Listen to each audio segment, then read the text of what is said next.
Bonjour et bienvenue dans No Plan B Seriously, le podcast de celles et ceux qui refusent de subir leur destin. Celles et ceux qui construisent, qui osent, qui entreprennent, qui tombent parfois, mais qui trouvent toujours le moyen de se relever et d'avancer. Je suis Suzanne Azizian, entrepreneur, consultant en stratégie, business mentor et l'auteur de No Plan B.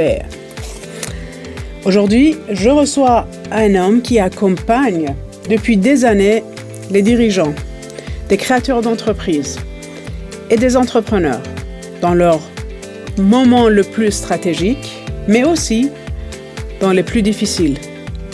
J'ai le plaisir d'accueillir Lia Sassi aujourd'hui avec moi. Bonjour Lia Sassi. Bonjour Suzanne. Parce que derrière chaque entreprise, c'est sûr que avant tout, il y a un être humain. Et Lia Sassi, le fondateur d'Alade Conseil, aide les dirigeants à piloter leurs performances et de prendre les meilleures décisions et de retrouver de la clarté dans leur développement. Ce qui est particulièrement intéressant de ce qu'on a échangé ensemble, c'était cette idée simple. Lia Sassi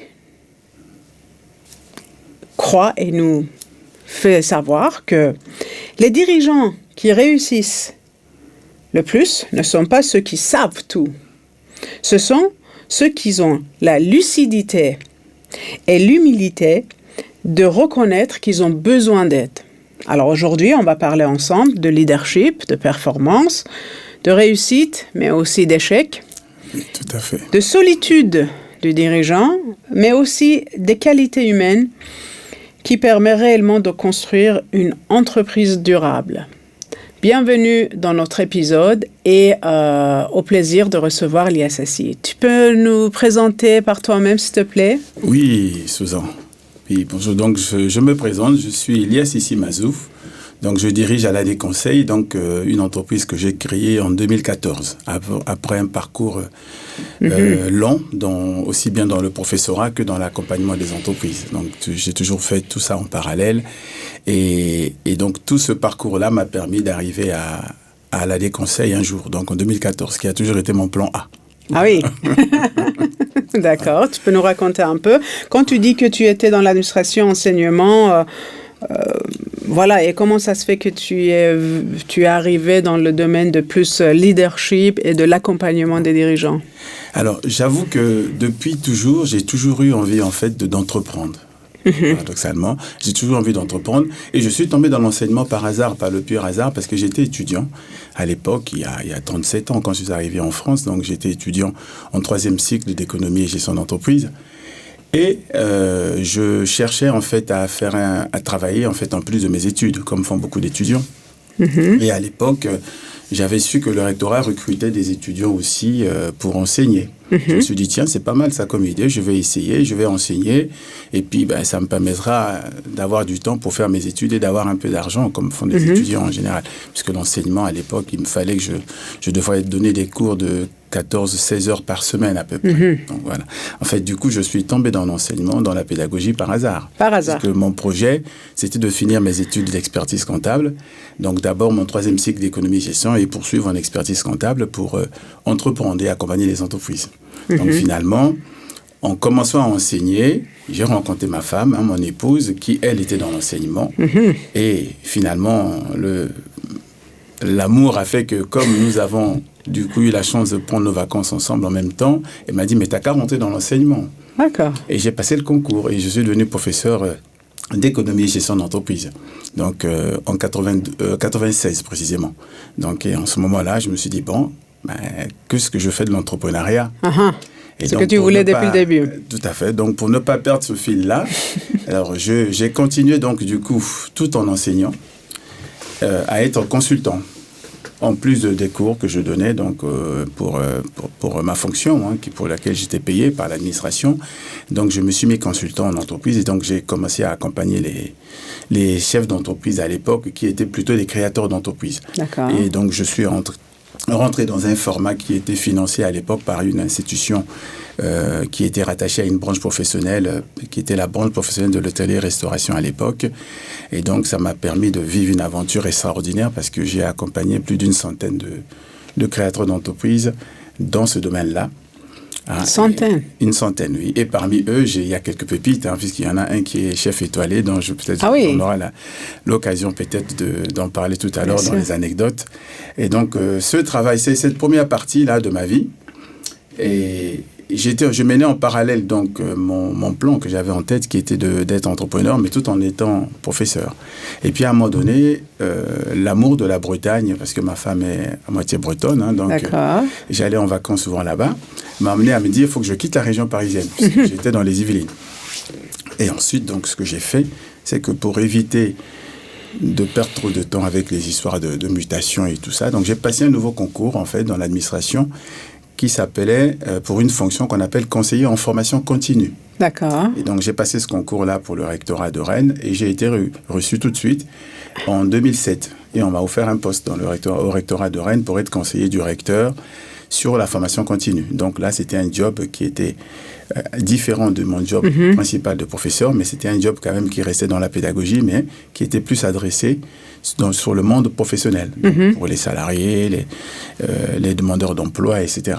Mais j'avais toujours ma casquette de consultant que je n'ai pas abandonnée.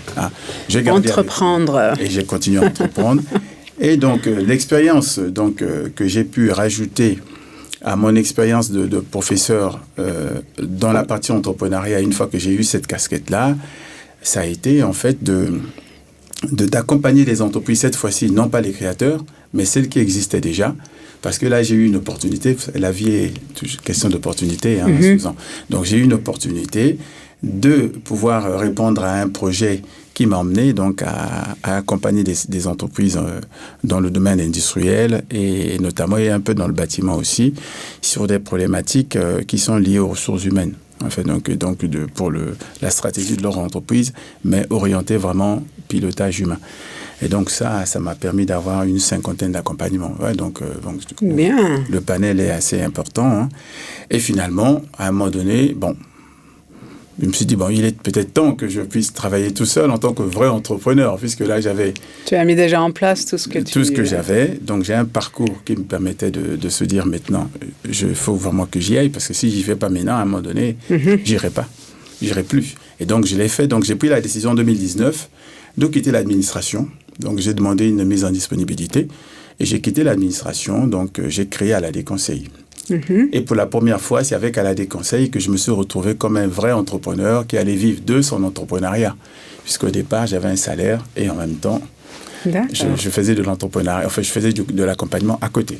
Et donc, en 2019, Aladé Conseil, donc cabinet de conseil en stratégie d'entreprise et de compétences. Donc là, pour le coup, j'ai vraiment assemblé mes deux casquettes. Donc, à la fois la casquette vraiment vision stratégique, vision d'entreprise, et aussi la casquette développement des compétences, puisque ça me faisait plus de 20 ton hasard, comme tu as dit, ça t'a servi un jour.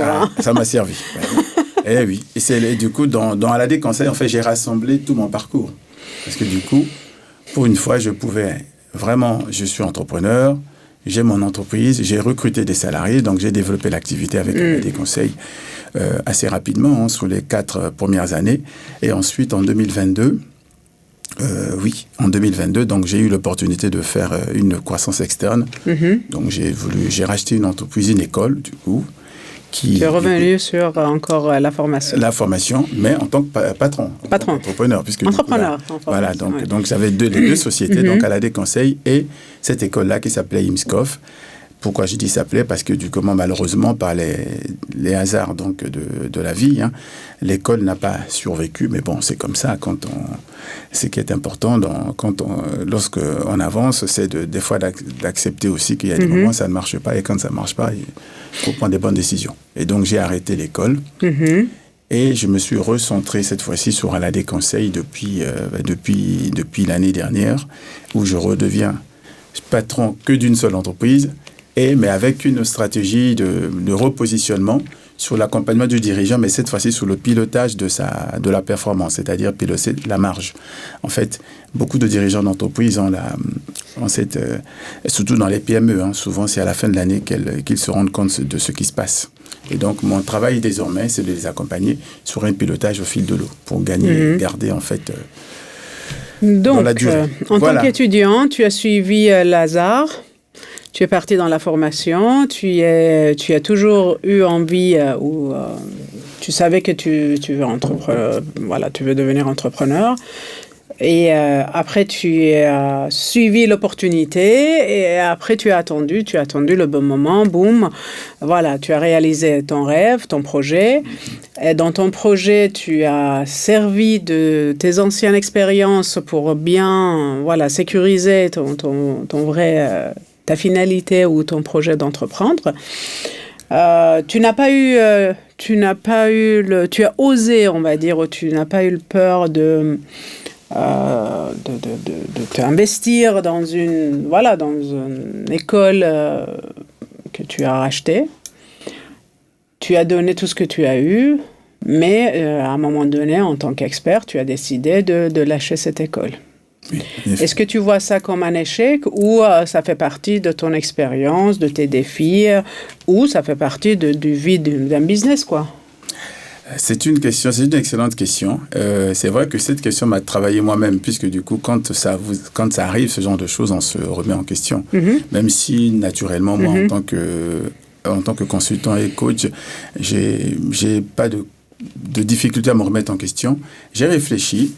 Au début, on se dit, on a raté quelque chose. Et après coup, finalement, quand on prend de la hauteur un peu, quand je repasse, donc vraiment en revue, tout ce que j'ai pu faire avec cette école, je me dis, mais ça m'a fait grandir. Parce que j'ai appris énormément. J'ai appris énormément parce que bien qu'avant, j'accompagnais déjà les entreprises et que j'avais quand même une culture économique, mais je n'avais jamais fait de rachat d'entreprise. Alors là, je vais te challenger un peu, si tu me permets. Oui, est-ce que tu as été accompagné par quelqu'un d'autre, un autre dirigeant ou un autre conseiller ou un autre consultant dans cette décision importante? Tout à fait, bien sûr, parce que c'est important, hein, la phrase que tu as citée au début, qui est donc vraiment cette lucidité et cette humilité. C'est important parce que, en fait, il faut savoir se faire accompagner sur des thématiques pour lesquelles on sait qu'on ne peut pas focaliser son énergie et qu'on ne pourra pas être bon là-dedans. Donc, son énergie, il faut focaliser son énergie sur ce qui apporte de la plus-value. Donc, moi, je me suis fait accompagner. Donc, je me suis fait accompagner sur le plan économique, sur le plan juridique et même sur le plan humain, puisque j'ai un copain qui est coach. Je me suis abandonné à lui super. Et on a fait des séances de coaching. Bah, bravo. Et il m'a coaché pendant toute cette phase-là parce que c'était une phase qui était délicate pour moi puisque je faisais quelque chose pour la première fois qui était quand même particulière, parce que c'est acheter une entreprise qui existait déjà, avec tout le montage qu'il y a avant, et après, ça se fait pas tous les jours. Et sachant que j'avais déjà une entreprise que j'étais en train de diriger à côté, j'avais 4 salariés. Donc, c'était pas évident pour moi cette phase-là. Donc, je me suis fait accompagner par un ami coach, donc Olivier, qui m'a pris en main pendant cette période-là. Donc, j'ai accepté, effectivement. C'était important, l'accompagnement, en fait. Bonjour à Olivier, alors. Oui, bonjour Olivier. Il se reconnaîtra. Tu dis souvent que tu accompagnes les dirigeants dans le pilotage de leur entreprise. Dis-moi, quelle est la différence, selon toi, entre gérer une entreprise et piloter une entreprise? Alors, là, bon... C'est vrai que je vais essayer de ne pas rentrer dans les techniques. Non, juste parce que finalement, oui. C'est très important de savoir que gérer, c'est une chose, mais piloter c'est autre chose. Et que peut-être on a plus besoin, parfois, d'accompagnement sur la partie pilotage. Pilotage, tout à fait. Alors, la différence, elle est assez simple. Pour moi, c'est les deux, en fait, c'est la vision. C'est-à-dire, quand on gère une entreprise, on est vraiment sur la technique. Quand on gère une entreprise, gérer, c'est technique. Hein, je dois prendre une décision là tout de suite. Est-ce que j'ai de l'argent? Est-ce que j'ai pas d'argent? Mais piloter, c'est de dire, même si j'ai pas d'argent, ça c'est stratégique, je vais y aller. Voilà, la différence, elle est là. C'est-à-dire que celui qui gère, c'est quand on est dans la gestion, on est ce que je qualifie de petit patron. C'est pas péjoratif du tout. Hein. D'accord. Et quand on pilote, on est chef d'entreprise. Lorsqu'on est dans le pilotage, on est sur une autre dimension. Il y a la dimension du risque, il y a la dimension de l'instinct, il y a beaucoup de choses qui rentrent en ligne de jeu. C'est une vision beaucoup plus globale, voilà, donc ça ramène à la stratégie de l'entreprise. Alors que gérer, c'est technique. C'est plus leadership, c'est côté raison d'être, c'est côté vision, mission. Comment j'amène mes hommes pour qu'ils me suivent, comment je leur fais porter, comment je fais en sorte qu'ils adhèrent au projet et qu'ils viennent avec moi. Et tu penses qu'aujourd'hui, ou depuis toujours, je ne sais pas, et tu penses qu'en général, les chefs d'entreprise ont plus besoin d'être accompagnés sur la partie stratégique, pilotage de leur projet, de la société en gros? Beaucoup plus. C'est ça qui manque en fait souvent. Ça, c'est la dimension qui manque, parce que c'est une dimension où le risque est permanent, en fait. Oui, c'est ça. Et quand on doit prendre un risque, souvent les gens hésitent à prendre le risque. Moi, j'ai des souvenirs des chefs d'entreprise où des fois, je me suis retrouvé presque limite à les envoyer, presque à la limite à signer à deux mains avec eux. Parce que sinon, ils ne vont pas signer. En fait, du coup, on y va. Ils sont convaincus. Mais prendre le courage de dire, ça y est, j'y vais. Mais c'est pas quelque chose qui se fait comme ça. Il faut avoir... Mais selon ton expérience, je t'interromps, mais ça devient très intéressant quand tu parles des risques et tout ça. Mais selon toi, quels sont les premiers signes que tu peux identifier dans une entreprise que l'entreprise est en train de perdre le contrôle ou voilà, que le patron, on va dire, le chef d'entreprise doit se rendre compte tout de suite. Quels sont les premiers signes, à ton avis? Il y a beaucoup de choses possibles, parce que c'est une question qui est beaucoup plus vaste que ça, mais bon, je vais essayer de recentrer. Mais souvent, c'est lorsque le premier signe, en tout cas, que moi je perçois, qui arrive souvent, c'est souvent lorsque l'entreprise, le chef d'entreprise en lui-même est dans une phase où il y a moins de communication avec ses collaborateurs. Ça commence par ça. C'est-à-dire que, normalement, quand on a une vision claire, lorsqu'on sait ce qu'on veut faire et qu'on est tout à fait à l'aise dans ses baskets, on communique assez facilement, on le fait assez facilement, on embarque. Mais quand on commence à avoir tout dans sa tête, à soi, tout seul, et qu'on vit un peu en vase clos, on se ferme, c'est là où ça commence les problématiques. C'est pour ça que souvent, quand j'arrive pour la première fois voir un chef d'entreprise, en général, je demande toujours, une fois qu'il a exposé des questions techniques, parce que généralement, le petit bout qu'ils vont prendre, il va toujours prendre un petit bout technique pour te donner l'exemple concret. Donc, et je pose toujours une question. Une fois que les collaborateurs sont partis et qu'on se retrouve tous les deux en one-to-one dans le bureau, je demande toujours, et vous, comment vous allez? Je pose cette question-là. Et souvent, ça les surprend. Mais qu'est-ce que ça vient faire là-dedans? Moi, c'est l'entreprise. Eh bien, en fait... Non. C'est l'humain qui est derrière là. C'est d'abord lui. Et c'est là où, du coup, les langues se délient et on entend des choses. Et on comprend d'ailleurs souvent que des fois, le vrai problème pour certains, il n'est pas celui pour lequel il vous a appelé. D'accord. Il y a d'autres choses derrière qui cachent qui cache en fait son mal-être, qui cache le fait qu'il ne soit pas bien et qu'en ce moment-là, il n'est pas au mieux de sa forme pour piloter son entreprise. Et donc, du coup, dès qu'on met l'humain, mais en fait, moi, ça m'aide beaucoup parce que du coup, l'humain, ça fait tomber les barrières et du coup, en fait, on va être plus à l'aise pour aller chercher les causes profondes et pour aller discuter au plus profond et s'abandonner un peu, quoi. C'est toujours ça. C'est pas évident pour un chef d'entreprise de s'abandonner, et tu sais, Susan. Non. Parce que s'abandonner, c'est de dire, quelque part, c'est Mais c'est pour ça que tu dis que c'est essentiel d'avoir cette lucidité on va dire, pas d'avouer, mais d'aller chercher... De reconnaître. ou... Là, on a besoin. Effectivement. Et c'est pas du tout, ce n'est pas du tout dégradant, ça vous diminue pas quand vous faites ça. Au contraire. Moi, vous savez, les chefs d'entreprise, les grands patrons, beaucoup de patrons, en tout cas dans l'Ouest, chez nous en Bretagne, il y a beaucoup de grands patrons emblématiques. Un qui est dans la ville où j'habite, moi j'habite Saint-Malo, le groupe Roulier, qui est un groupe énorme. C'est un monsieur qui n'avait pas le bac, il a créé son entreprise. Mais il a su s'entourer. Aujourd'hui, c'est un groupe qui pèse 3 milliards d'euros de chiffre d'affaires. Bravo. Mais M. Roulier, il n'a pas fait HEC. Et en fait, aujourd'hui, il y a un grand centre d'innovation à Saint-Malo. Les jeunes viennent de partout dans le monde pour travailler là-bas, pour faire de la recherche. Donc, des jeunes diplômés, des doctorants, Tu penses que c'est quoi qui a fait ça? Mais ce monsieur a toujours su s'entourer. En fait, il a toujours su aller chercher la compétence là où il faut aller. Pourtant, il habite Saint-Malo. Ils ont même... Alors moi, en tant que spécialiste de la gestion, de la stratégie, évidemment, je suis un peu ce qu'ils font, puisque j'ai eu l'occasion de travailler avec eux dans mon autre vie avant. Et donc, je sais un peu. Donc, ils vont chercher des compétences partout. Ils ont mis en place des stratégies de recrutement, par exemple, des compétences pour faire venir les gens de Paris, de partout, puisque c'est pas facile d'accepter. Beaucoup de jeunes n'acceptent pas forcément de venir vivre dans une petite ville, mais ils ont travaillé au niveau des ressources humaines sur on va dire des valeurs ajoutées, des plus qui pouvaient faire venir les gens. Et donc, et tu vois, Susan, donc c'est important. C'est une vision, ça. Là, pour le coup, on est dans le pilotage. Hein, pas dans donc là, tu nous as donné un exemple de quelqu'un qui avait cette ouverture d'esprit et qui l'a fait d'un projet merveilleux. Est-ce que tu as aussi eu des occasions de rencontrer des dirigeants que leur ego, on va dire, parfois était un frein pour avancer ou qui a fait en sorte qu'ils ont eu un vrai échec dans leur vie entrepreneur? Oui, j'en ai eu quelques-uns. Il y en a un peut-être que je peux citer, puisque bon, on n'est pas loin il y en a un que je vois qui me vient à l'esprit.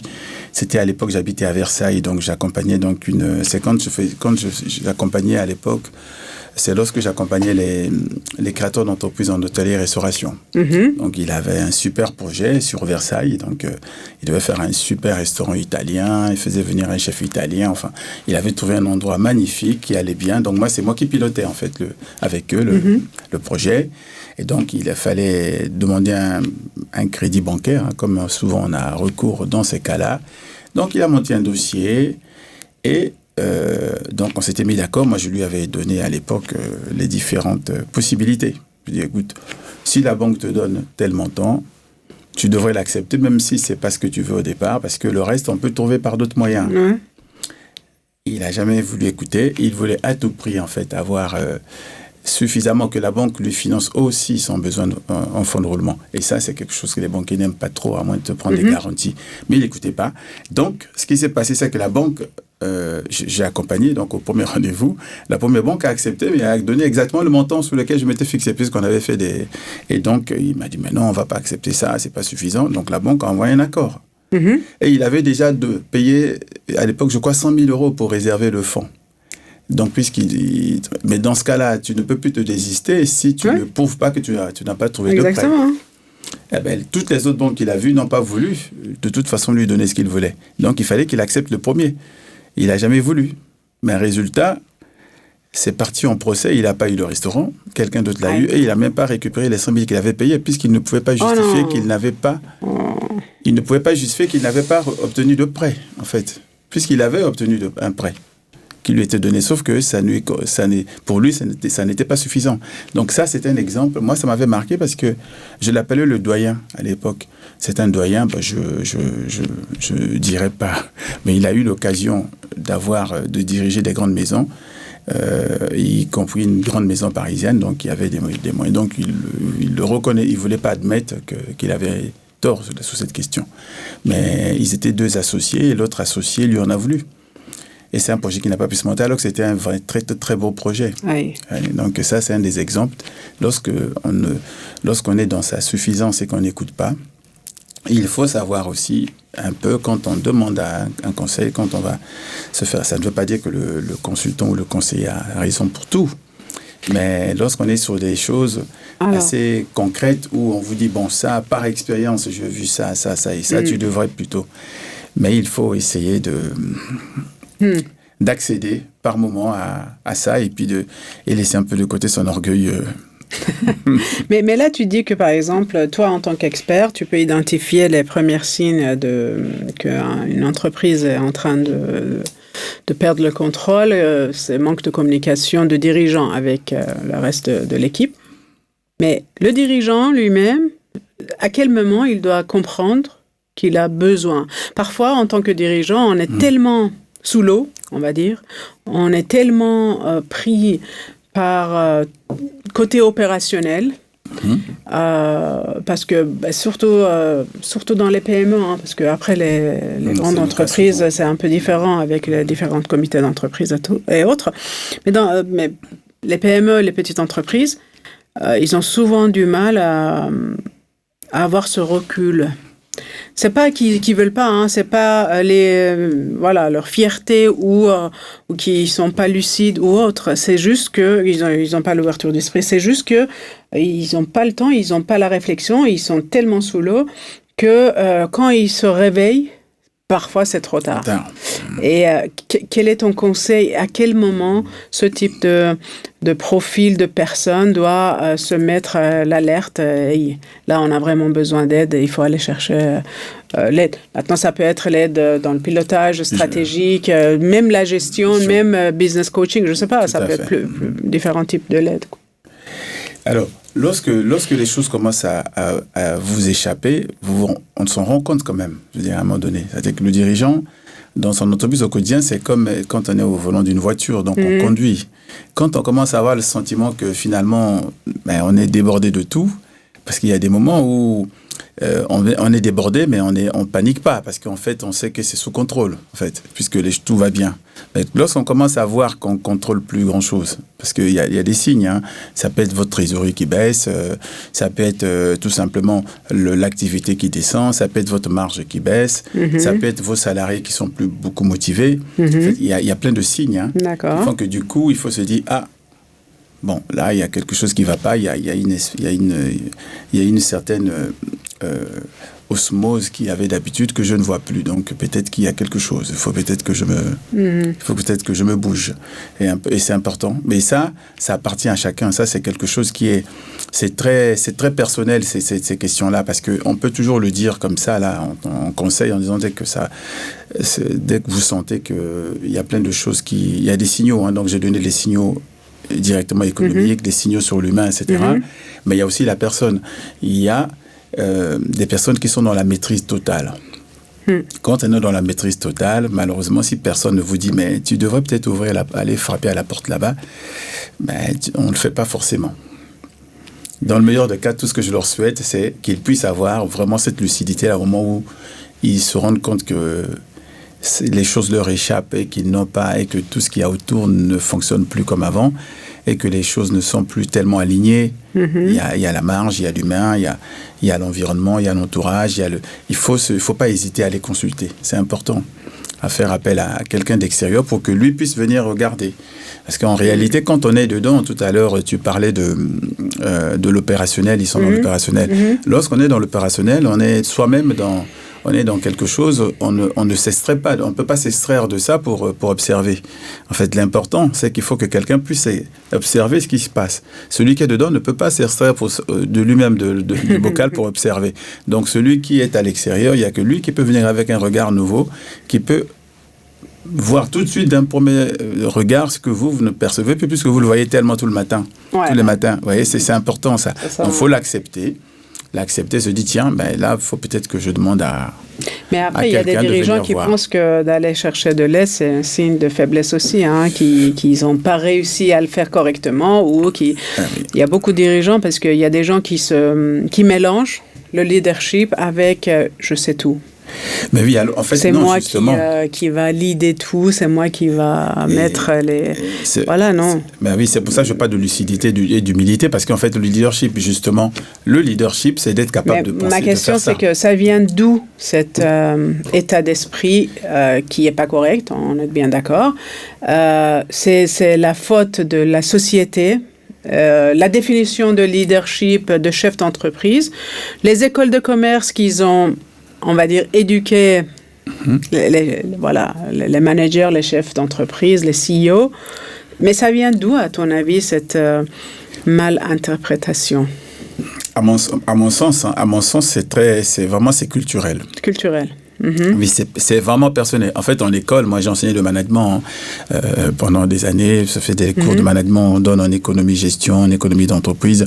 On parle du management. En fait, le management, le leadership, ce sont des choses qu'on apprend souvent à l'école, mais en fait, on apprend les techniques, on apprend l'histoire, on apprend à avoir tout un corpus théorique là-dessus. Mais en réalité, le vrai leadership, il s'incarne. Le vrai leadership, il est vraiment dépendant de la personne. Il est vraiment dépendant de ton histoire, de ta culture, de ton cheminement, de ton parcours.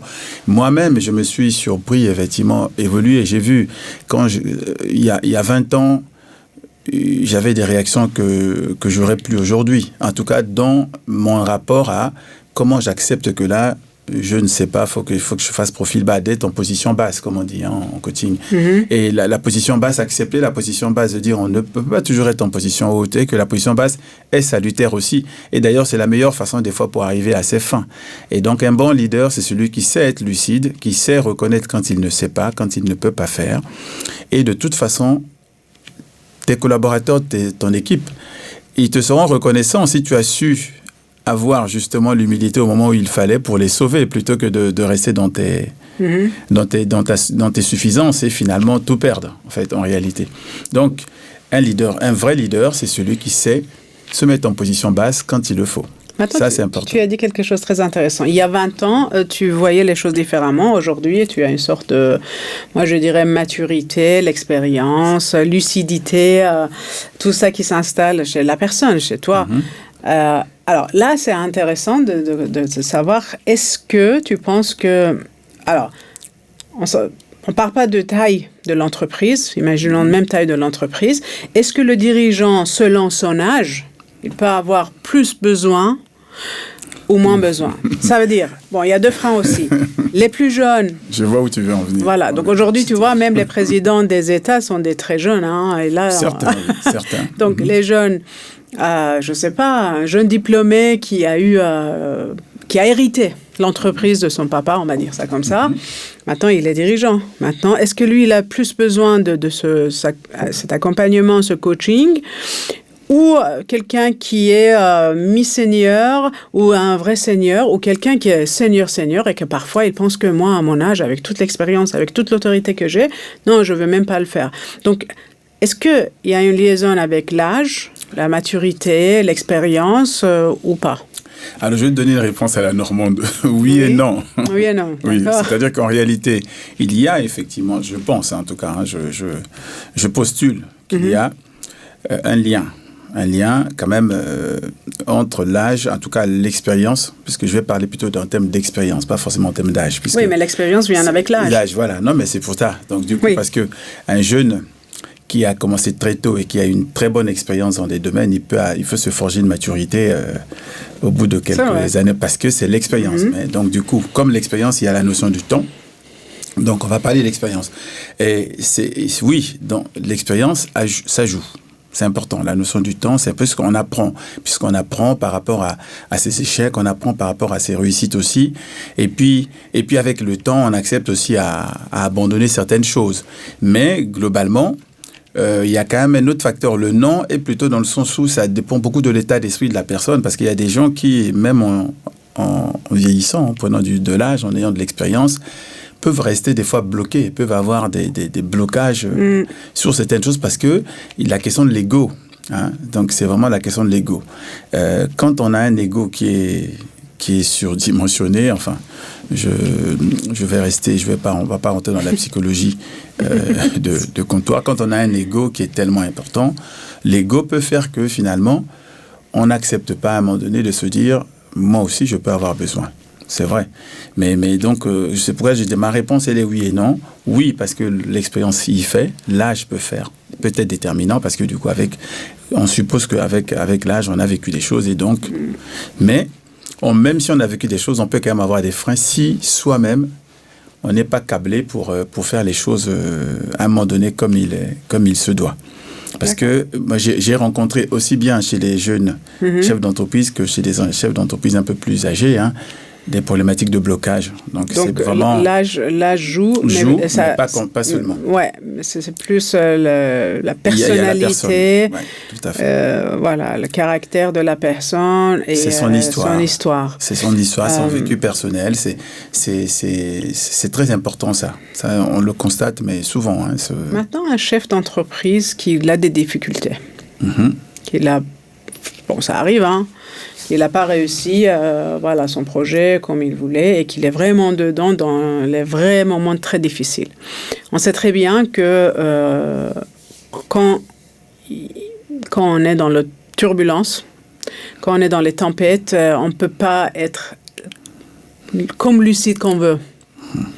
L'ouverture d'esprit avec la pression, c'est quelque chose que toi, tu veux être ouverte et la pression presse. Ce qui presse, on n'y pense pas. Et là, la performance de cet accompagnement, quand tu débarques là où il y a la turbulence, où il y a vraiment le moment très difficile d'une entreprise, est-ce que tu peux dire que là, c'est trop tard ou j'interviens pas, ou tu interviens quand même, mais tu vois que, voilà, donc le degré de ton intervention, ça change seulement avec le dirigeant qui demandait l'aide depuis le début ou le moment que tout allait normal, on va dire. Donc, alors après, c'est vrai qu'on ne peut pas toujours tout sauver, ça c'est sûr. Du coup, parce que il y a un principe qui est simple. Hein. Une fois que une entreprise en fait s'arrête en France, généralement les entreprises en France, lorsqu'elles s'arrêtent, elles s'arrêtent lorsqu'elles se retrouvent en situation de cessation de paiement, comme on appelle ça chez nous. C'est-à-dire qu'en fait, c'est lorsqu'une entreprise se retrouve dans la réalité directe, qui est que là, à la banque, je n'ai plus d'argent, je ne peux plus payer le quotidien. Et ça, la plupart des entreprises qui déposent le bilan en France, c'est pour ça. C'est pas parce qu'elles ne travaillent pas ou parce qu'elles n'ont pas de business, oui. Toujours. Hein. D'ailleurs, beaucoup, même certains, à ce moment où, justement, elles ont beaucoup de business, qu'elles deviennent vulnérables. Et du coup, parce que cette partie-là, la gestion de la trésorerie était un problème. Donc, cette problématique-là, donc pour revenir mon raisonnement, c'est-à-dire que si on peut sauver ce qui peut être sauvé. Effectivement, quand une entreprise est vraiment en situation où financièrement, économiquement, elle ne peut plus suivre, on n'arrivera pas, on va pas arriver à la sauver, c'est évident, ça c'est sûr. Parce que il y a tellement de choses, dans ce genre de cas, c'est on met l'argent sous la table ou pas. Dans ce cas-là, on est vraiment allé très loin. Hein. Mais lorsqu'on ne n'est pas encore là, et c'est pour ça que c'est important, lorsqu'une entreprise peut encore faire face, au quotidien, tranquillement, même si c'est difficile, c'est un peu tendu, et qu'il y a encore des marges de manœuvre, en tout cas, surtout, peut faire face, on peut aller chercher les marges de manœuvre, parce que les marges de manœuvre, souvent, se retrouvent dans la question, dans la problématique, souvent, de la marge, en fait, de la performance. Ça se retrouve ça peut être une problématique de compétence, ça peut être une problématique de marché. Hein, une entreprise qui n'a pas su faire un virage stratégique au bon moment, c'est compliqué. Et donc, tant qu'on n'est pas en situation de se dire on va déposer le bilan et qu'on a du temps devant soi pour pouvoir venir, on peut toujours rebondir, tout à fait. On peut réorienter les choses, on peut se repositionner. Et, je veux dire, on peut se relever tout le temps. Il faut juste accepter de se retrousser les manches et puis d'écouter. Il ne faut pas avoir peur, il faut y aller. Parce que lorsqu'on se met dans une dynamique, généralement, on crée ses propres opportunités. Toujours. La dynamique crée des opportunités.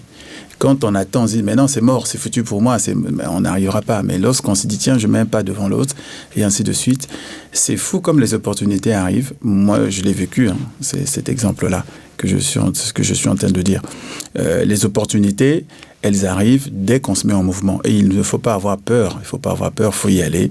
Et il faut avoir vraiment la lucidité de se dire au moment où il faut y aller. La lucidité, parce que même les opportunités ont besoin de la lucidité et l'ouverture d'esprit pour être identifiées. Sinon, on passe à côté et qu'on ne voit pas cette opportunité.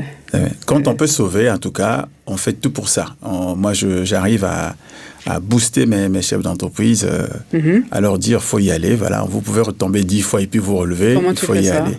Mais par les mots, par la présence qu'on leur apporte, après, ça marche souvent, mais des fois ça ne marche pas. Évidemment, il ne suffit pas de le dire pour que les gens se mettent en mouvement. Mais lorsque la personne est... Pourquoi ça ne marche pas? C'est manque de résilience, de courage Oui, il y a des histoires personnelles. C'est pas toujours le courage. Hein. On peut être courageux et ne pas être résilient. D'accord. Voilà, donc on peut être courageux, on peut vouloir quelque chose, on dit tiens, je vais toujours chercher, je peux y aller, mais le courage ne suffit pas. À un moment donné, il faut beaucoup plus que le courage pour s'en sortir lorsqu'on est vraiment au fond du fond. Et ça, c'est les petits mots qui vont bien, c'est le fait d'être présent, et c'est le fait aussi d'amener un coaching qui ne soit pas que technique, puisque du fond le problème, enfin coaching, je vais enlever le mot coaching, en tout cas un accompagnement qui ne soit pas que technique, puisque coaching c'est encore autre chose. C'est encore autre chose, voilà. Parce que du coup, donc quand on est consultant, en fait moi je navigue souvent entre les deux, pour la simple raison que je suis consultant d'abord, je fais du conseil, mais j'ai aussi été formé au coaching, mais je ne l'ai fait pas pour être coach, pour en vivre comme un coach, mais j'ai fait pour avoir des leviers justement qui me permettent justement, dans certains cas, d'être un meilleur consultant et d'amener l'aspect humain quand il le faut et de comprendre les signaux qui sont tendus quand il le faut pour justement agir différemment pour débloquer les choses et aller de l'avant. Donc, du courage, il faut avoir du courage, et de la résilience. Beaucoup de résilience. Très bien. Bon, je vais profiter de ta présence ici et abuser un peu en te demandant si tu pouvais transmettre une seule leçon à tous les dirigeants qui sont en train de nous écouter ou regarder. Quelle serait-elle? L'humilité. Franchement, pour moi, ça, c'est la première chose, c'est vraiment l'humilité. Parce que tout démarre avec l'humilité. Quand on a compris qu'en fait, soi-même, on ne peut pas réussir tous les combats, on n'est pas fort partout, on ne peut pas être expert dans tout et on ne peut pas tout faire. Ça, à partir du moment où on l'a compris, tout le reste arrive, puisque du coup, quand on a l'humilité, mais l'humilité vous emmène à vous poser des questions, l'humilité vous emmène à réfléchir sur vos zones de fragilité. C'est l'humilité qui est vraiment, ça c'est vraiment, si j'ai un conseil, un mot à dire pour aux dirigeants, c'est celui-là. Allez chercher un peu en vous de l'humilité. Il y a un proverbe qui dit aussi, toute seule on va très vite. Ça c'est un peu africain, évidemment. Oui, évidemment. Tout seul, évidemment, on va plus vite, c'est vrai, mais ensemble on va plus loin. Tout à fait, parce que l'humilité vous emmène à se dire, oui, mais je suis pas seul, j'ai mes collaborateurs et on n'est jamais seul. Et c'est surtout ça, faut pas s'isoler dans sa bulle, puisqu'en tant que chef d'entreprise, quand ça va pas, on est seul souvent dans sa tête, puisque les factures, c'est vous qui les recevez, les courriers qui viennent. Oui, solitude de l'entrepreneur. De l'entrepreneur, il est vraiment réel. Je peux en témoigner parce que je l'ai vécu aussi à un certain moment. Et donc, sur mon expérience de la deuxième, de ma croissance externe qui n'a pas fonctionné comme je voulais, mais je l'ai vécu, donc je vois bien ce que c'est. Et c'est important. Donc, il faut avoir cette humilité-là, de se dire, oh là, bon, super.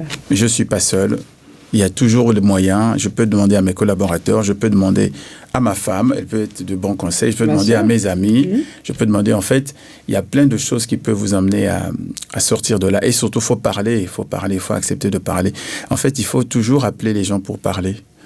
Moi, j'ai remarqué ça, quand ça va pas, en fait, quand on est chef d'entreprise, tant qu'on ne verbalise pas, c'est compliqué, on tourne en boucle. Mais dès qu'on commence à parler avec des copains, tiens, j'ai ça, il y a ça qui m'embête, et puis quelqu'un va vous emmener une idée, et puis une idée. Finalement, le fait d'avoir palabré, je vais utiliser palabré comme on dit chez nous en Afrique, en fait, ça vous aide en fait un peu à se dire, tiens, il y a peut-être de la lumière là-bas, il y a des possibilités ailleurs, comment je fais? Voilà, faut pas rester dans sa bulle tout seul. Il faut s'ouvrir. Merci beaucoup pour tous ces beaux conseils. Est-ce que tu as d'autres choses à rajouter? Écoutez, allez-y, n'ayez peur de rien. Il faut entreprendre. L'entrepreneuriat, c'est formidable, c'est extraordinaire. Il y a beaucoup de plafonds de verre, mais on peut tout à fait les casser avec des moyens tout à fait corrects. Je suis d'accord. Et il faut y aller. Je te suis. Voilà, merci. Merci à toi. Écoute, merci pour cet échange. Tu nous as rappelé quelque chose d'essentiel aujourd'hui, que le véritable leadership n'est pas de prétendre de tout savoir. Le véritable leadership, c'est d'avoir suffisamment de lucidité pour reconnaître ses angles morts. Franchement, ça, c'est très important.